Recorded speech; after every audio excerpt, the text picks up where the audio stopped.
idea for marrying my sister's ex?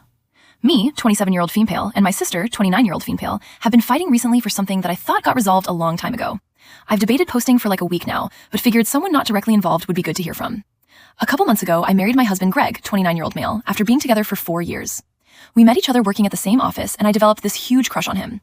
I was pretty sure he was into me too, so I decided to bring it up to my sister, Alicia.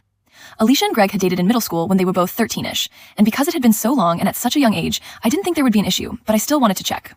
I didn't want to accidentally start dating some long-lost love of her life or something, so I thought I would clear the air by asking.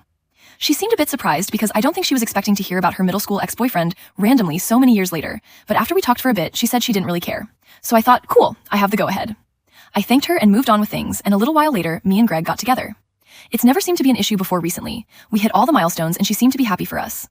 When he met my family again, they were a bit surprised, but things were fine. My sister was even one of my bridesmaids and seemed happy for me the entire time. Like I haven't really thought of them dating in forever because it no longer seems relevant. I mean, she has a husband at this point, so it doesn't seem like a middle school boyfriend would be something to dwell on.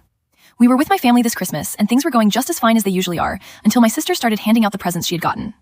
Now, we don't get each other presents every year, and people in my family typically aren't buying special presents for people they're not close to, so the in-laws don't get screwed or anything because they didn't buy every individual cousin a gift. But during my wedding planning, she said she wanted to get me something special for my first Christmas as a married woman, so it took me off guard.